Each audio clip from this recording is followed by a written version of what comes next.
阿媽頻道。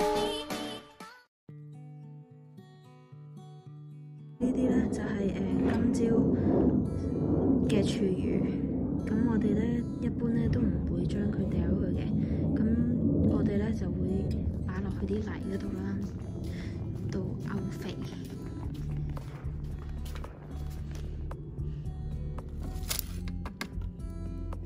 咁之後咧，我哋就可以用啲泥吸一吸佢，咁樣就可以做我哋嘅有機肥啦。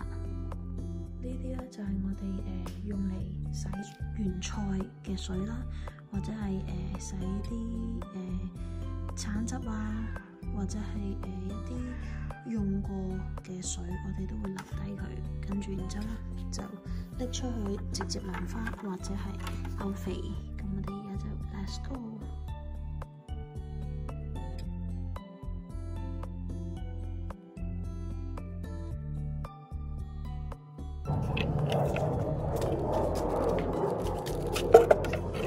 我哋可以直接用嚟淋花，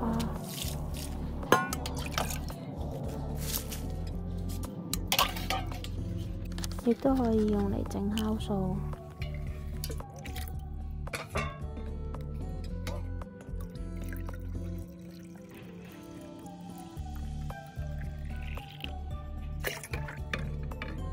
發咗芽嘅蒜頭咧，就唔好掉佢，我哋就用嚟做蒜苗。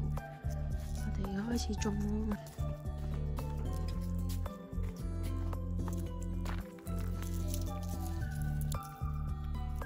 種去邊邊嗰度，因為佢咧好容易發芽嘅，好容易出根，咁所以咧我哋唔使特別去處理佢，直接埋佢落去啲泥度就 OK 啦。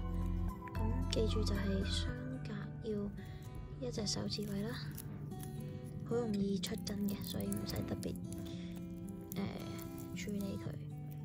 我哋直接埋佢落去，咁就 OK 噶啦。咁我哋過多1個月後咧，我哋就可以食到蒜苗啦。就好似呢啲咁樣，已經出緊蒜苗啦。再過多1-2個禮拜就已經可以收成噶啦。同埋平時啲蔥啊、蔥頭咧，我哋都唔好掉佢，我哋咧就切淨嘅蔥頭，我哋咧就擺落泥度種，咁佢之後咧就會重新再生長，咁就可以再生佢嘅蔥，咁之後咧我哋就有食唔完嘅蔥啦。我哋今朝咧就食咗啲蛋啦，咁就有蛋殼咯喎，蛋殼亦都唔好掉佢，係好重要嘅。非常之有營養嘅有機肥，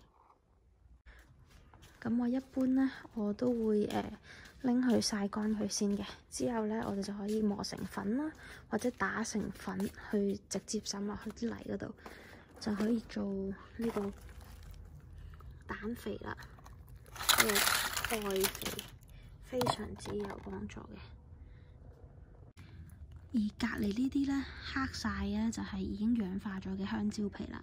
佢咧就基本上已經係可以拎去磨噶啦。我哋食剩咗嘅香蕉皮咧，唔好掉佢，係非常之有營養嘅有機肥。